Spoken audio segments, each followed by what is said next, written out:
I know you've all been admiring my London Borough of Harrow year 2000 mug. I've seen you. I've seen your faces. Good morning, everybody. Welcome back to the Morning Bible. It is Tuesday morning. It's Monday morning for me, but it's Tuesday morning for everyone else. So I hope... That just got confusing. I'm not even going to bother talking about I hope you had a good weekend or anything like that, because I confused myself with that. We are in Luke chapter 8. Good chapter. It's a really good chapter, actually. I'm really enjoying it so far. We're going from verse 40 today. We've kind of got two stories in one, which is really exciting. So let's just dive straight into it. Let's just start reading. From verse 40. Now, when Jesus returned, the crowd welcomed him, for they were all waiting for him. So you remember yesterday Jesus went and sailed across the lake, and he went into this sort of Gentile region. We knew that because they had the pigs, so it was a group of non-Jewish people, and he cleansed the man with several demons in him, quite a lot of demons, and Jesus tasked the man with telling the people around him about what had happened, but the people weren't very happy. And so they told Jesus to leave, and so Jesus leaves, and so he's come back to where he was before. He's back in Jewish territory.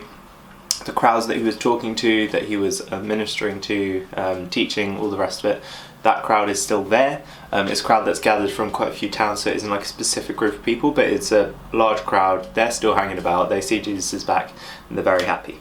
And there came a man named Jairus, who was a ruler of the synagogue. So the synagogue is the Jewish place of worship. So this guy is quite high up among these local people. He comes to Jesus, and falling at Jesus' feet, he implored him to come to his house, for he had an only daughter, about 12 years of age, and she was dying. So it's quite a difficult, horrible situation for this man. And you can see how desperate he is, because he falls to Jesus' feet, which is quite a big deal for someone of his status to do. And so Jesus went. As Jesus went, the people pressed around him, and there was a woman who had a discharge of blood for 12 years, and though she had spent all her living on physicians, she could not be healed by anyone. She came up behind him and touched the fringe of his garment, and immediately her discharge of blood ceased. And Jesus said, "Who was it that touched me?" When all denied it, Peter said, "Master, the crowds surround you and are pressing in on you." So Peter's one of the disciples, and he's like, "What are you talking about, Jesus? There are loads of people here. What do you mean, who touched you?" Loads of people have touched you. But Jesus said, "Someone touched me, for I perceived that power has gone out from me." Bear in mind, she didn't even touch him. She touched his garment. She touched his clothes. And Jesus still recognized that. Perceived that power has gone out of me. And when the woman saw that she was not hidden, she came trembling, and falling down before him, declared in the presence of all the people why she had touched him, and how she had been immediately healed. And he said to her, "Daughter, your faith has made you well. Go in peace." I'll just read through the rest of this passage, and then at the end we'll go through and sort of break it down a bit more. And so while he was speaking, someone from the ruler's house came and said, "Your daughter is dead. Do not trouble the teacher anymore." So the ruler it's referring to is Jairus here. So Jesus is talking, Jesus is dealing with this woman, and one of Jairus' people comes to him and says, "Look, don't bother Jesus anymore. Your daughter's gone." But Jesus, on hearing this, answered him, "Do not fear, only believe, and she will be well." And when he came to the house, he allowed no one to enter with him, except Peter and John and James, and the father and the mother of the child. So only 3 disciples come in. This is a really small gathering of people around this girl. And all were weeping and mourning for her. But Jesus said, "Do not weep, for she is not dead, but sleeping." And they laughed at him, knowing that she was dead. But taking her by the hand, he called, saying, "Child, arise." And her spirit returned, and she got up at once. And he directed that something should be given to her to eat. And her parents were amazed, but he charged them not to tell anyone what had happened. So, 2 stories in here. let's break them down a bit. So we've got Jesus arrives back in the sort of Jewish territory.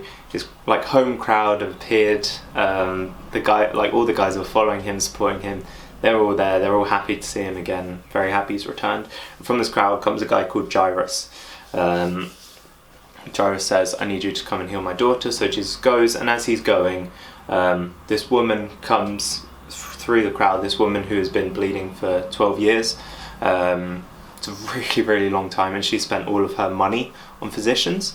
It tells us that specifically, and also discharge of blood is one of the things that makes you ceremonially unclean in Jewish law, and so that doesn't mean that you're sinful. That doesn't mean that you're like a bad person, that you've done wrong or anything like that. It just means for a lot of religious ceremonies you are unable to be part of it because you're unclean, but because this bleeding hasn't stopped for 12 years, she hasn't been able to actually have offerings and do cleansing and things like that to become ceremonially clean again, to do these rituals. So she would have just been cut off from a wide part of sort of religious practice at the time because of this illness. And then she's also spent all her money on this stuff, so that only increases the difficulty of it all.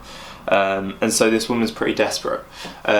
But what we see a lot of the time is people come to Jesus and they say, "Jesus, I need you to heal me. Jesus, I want you to do this. Can you do this? Can you help me?" It's what we see with Jairus in this passage. Jairus comes up to Jesus, falls at his feet and says, "Jesus, help me with this." And then Jesus goes and helps.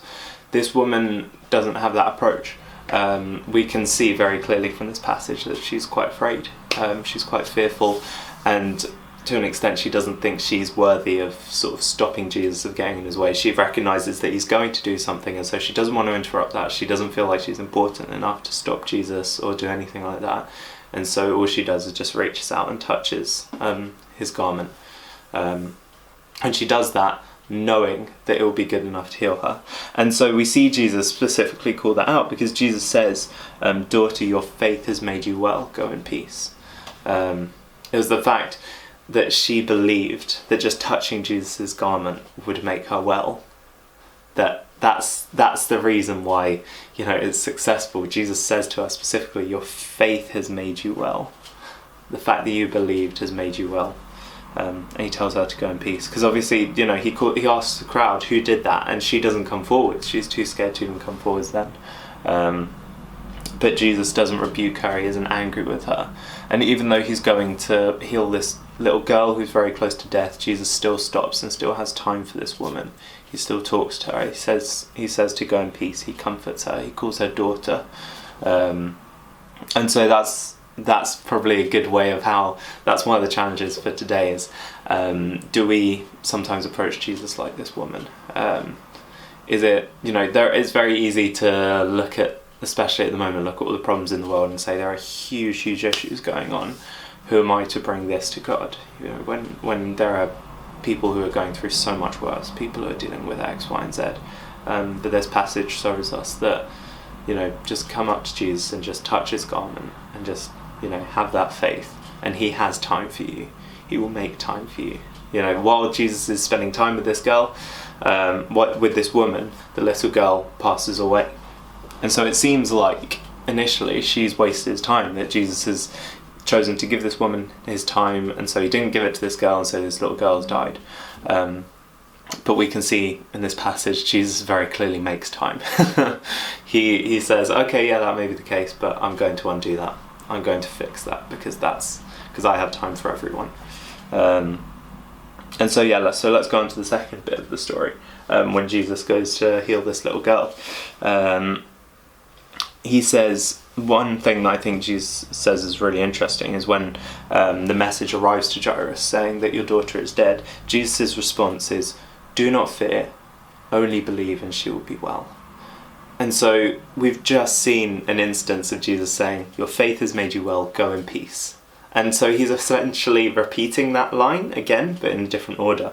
The "go in peace" is the "do not fear." The bit from the end of the first thing that he says is at the beginning of the next thing he says. Go in peace, do not fear. He says, only believe in the second one. Only believe and she will be well. And in the other one it says, your faith has made you well. And so Jesus is saying, look, I've just done this for this woman who's been bleeding. Only believe and I will do the same for your girl. And so it's two different things. It's Jesus telling her after the fact to have peace. Jesus telling this woman who's been bleeding and he's healed her. He says, have peace, go in peace. He's saying, it's done, it's complete, you can now have peace.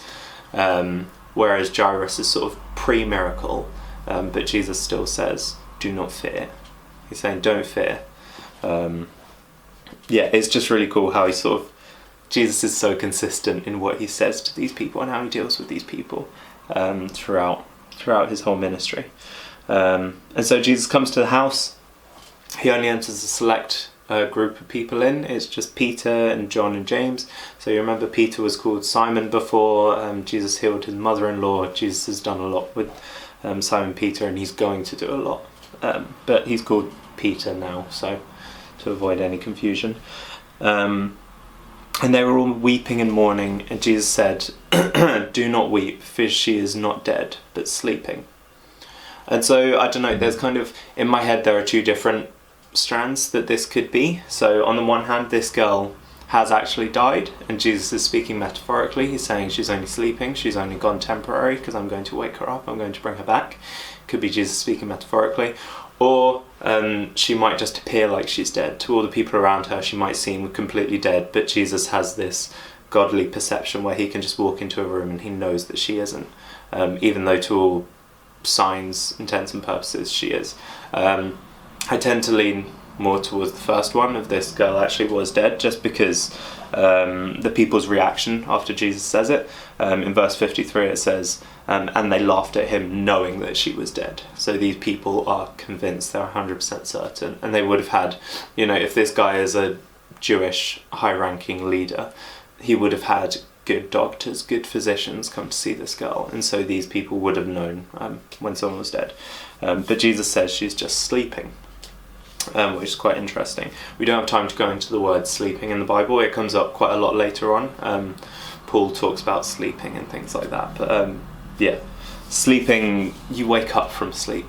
That's sort of essentially what Jesus is saying. She's going to wake up. And the people laughed at him. The people don't believe him, which is crazy, because Jesus says, just believe and she'll be healed.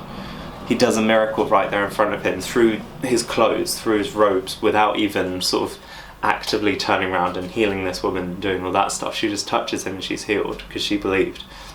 And Jesus says to Jairus, just believe and she'll be healed. He walks into the house and says she's only sleeping, and the people laugh. The people don't believe him. That's how easy it is not to believe Jesus sometimes. Is he'll give you all this evidence, he'll give you all this proof, he'll say just believe and this will happen, just believe in X, just believe in Y. And these people, they've seen plenty of evidence to believe. Jesus is reassuring them the whole time. He's very confident in what he's saying. And they laugh at him and they don't believe him. But nonetheless, Jesus says, child, arise. And the girl's spirit returned and she got up at once. And immediately she started eating. So this is two instances of immediate healing as well, which is quite good. It doesn't necessarily always work like that with Jesus. Sometimes he doesn't heal people completely straight away. There are stories in the Bible where he takes time healing someone, where it takes a couple of attempts. Like we saw with the demon-possessed man yesterday. Apparently Jesus had told the demon to come out of the man once already before the demon then comes out.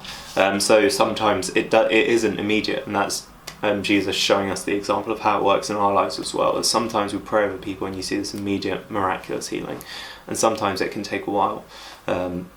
But both are God-given, both are doing God's will, and both are good. And we shouldn't want one over the other when ultimately they're God's plan. And just the last little thing to touch on in this passage is that right at the final verse it says, and her parents were amazed, but Jesus charged them to tell no one what had happened. And so we saw yesterday the unclean man, the demon-possessed man, comes to Jesus and he says, I want to follow you. I want to, you saved me, you've done great works in my life, I want to follow you, I want to be with you. And Jesus says, no, you must go amongst your family and you'd have to tell them what's happened. And yet with these people, Jesus does a miracle with them. And Jesus says, tell no one. keep this completely secret. Nobody finds out about this. And so why does Jesus do that? Well, it's happening in two different regions. With the unclean man who Jesus told to go and tell everybody, that was happening in a Gentile area where there weren't Jewish people, where there weren't people who knew God.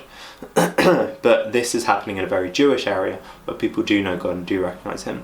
And the main people who are coming after Jesus, who are trying to persecute him, are the teachers of the law. They're the people who are trying to catch him out because they really don't like the sort of all the dust he's churning up, all of the questions he's posing to them, all the challenges he's giving them, and the fact that he is the Messiah. That scares these people, and so they don't, they want him dead, they want him gone. And so Jesus is very careful how he handles these two different groups.